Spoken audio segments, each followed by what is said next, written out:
ನಿಖಿಲ್ ಸೋಲಿಗೆ ಆ ಎರಡು ಕಾರಣ.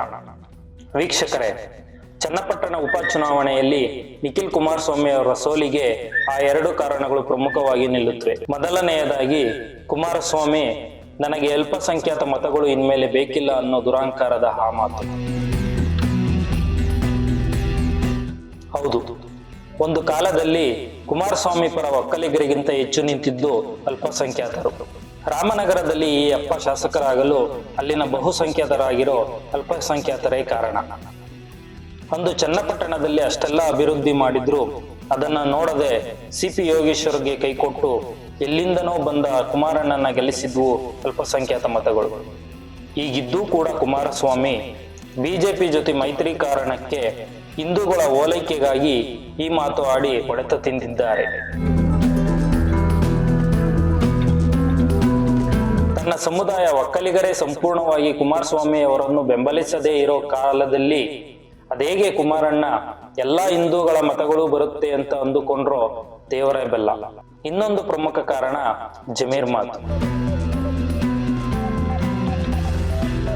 ಜಮೀರ್ ಅಹಮದ್ ತಿಳಿದು ಮಾತನಾಡಿದ್ರು, ಮಾತಿನ ಬರದಲ್ಲಿ ಹೇಳಿದ್ರು, ಇಲ್ಲ ಬೇಕು ಅಂತಾನೆ ಆಡಿದ್ರು ಕರಿಯಣ್ಣ ಅಂತ. ಅದು ಸಿಪಿ ಯೋಗೇಶ್ವರ್ಗೆ ವರವಾಗಿದೆ. ಹೇಗೆ ಅಂತೀರಾ? ಎಲ್ಲರೂ ಜಮೀರ್ ಮಾತು ಕಾಂಗ್ರೆಸ್ಗೆ ಮಾರಕ ಆಗುತ್ತೆ, ಈಗ ಇರೋ ಒಕ್ಕಲಿಗ ಮತಗಳು ಕೂಡ ಕೈ ತಪ್ಪುತ್ತೆ ಅಂತ ಭಾವಿಸಿದ್ರು. ಆದ್ರೆ ಬಹುಬೇಗ ಎಚ್ಚೆತ್ತ ಕಾಂಗ್ರೆಸ್ ಮುಖ್ಯಮಂತ್ರಿಯಿಂದ ಹಿಡಿದು ಬೂತ್ ಮಟ್ಟದ ನಾಯಕನವರೆಗೂ ಜಮೀರ್ ಮಾತನ್ನು ಸಮರ್ಥಿಸಿಕೊಳ್ಳದೆ ಖಂಡಿಸಿದ್ರು. ಸೊ ಈ ನಡೆ ಅಚ್ಚರಿ ಜೊತೆಗೆ ಚುನಾವಣೆಗೆ ತಂತ್ರಗಾರಿಕೆ ಆಗಿತ್ತು. ಇದರಿಂದ ಒಕ್ಕಲಿಗ ಮತಗಳ ಕೈತಪ್ಪುವಿಕೆ ನಿಲ್ತು. ಆದ್ರೆ ನಮ್ಮ ರಾಜ್ಯದ ಎಡಬಿಡಂಗಿ ಬಿಜೆಪಿ ನಾಯಕರು ಮಾಡಿದ್ದೇ ಬೇರೆ. ಇವಕ್ಕೆ ತಲೆ ಇಲ್ಲ ಅನ್ನೋದು ನಾನು ಪದೇ ಪದೇ ಹೇಳ್ತಿದ್ದೀನಿ. ಮತ್ತೆ ಇವರು ಜಮೀರ್ ವಿಷಯದಲ್ಲಿ ಸಾಬೀತು ಮಾಡಿದ್ದಾರೆ.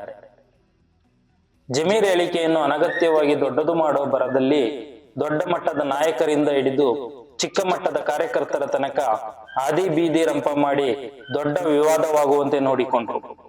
ಇದನ್ನೆಲ್ಲ ಗಮನಿಸಿದ ಬಿಜೆಪಿ ಜೊತೆ ಇದ್ರೂ ಕುಮಾರಸ್ವಾಮಿ ಬೆಂಬಲಿಸುತ್ತಿದ್ದ ಮುಸ್ಲಿಂ ಮತಗಳು ಯಾವಾಗ ಈ ಬಿಜೆಪಿಗರ ದೊಂಬರಾಟ ಅತಿಯಾಯಿತೋ ಜಮೀರ್ ವಿಷಯದಲ್ಲಿ ಕ್ರಮೇಣವಾಗಿ ಆ ಮುಸ್ಲಿಂ ಮತಗಳು ಕಾಂಗ್ರೆಸ್ ಪರ ವಾಲಿದವು. ಸೊ ಆ 25,000 ಬೇರೆ ಯಾವೂ ಅಲ್ಲ, ಅವು ಕುಮಾರಸ್ವಾಮಿ ಪರ ಇದ್ದ ಮುಸ್ಲಿಂ ಮತಗಳೇ. ಸೋಲಿಗೆ ರಾಜ್ಯ ಬಿಜೆಪಿ ನಾಯಕರು ಕೊಟ್ಟ ಬಳುವಳಿ. Political bureau, Dinesh ಸ್ವಾಂದೇನಹಳ್ಳಿ.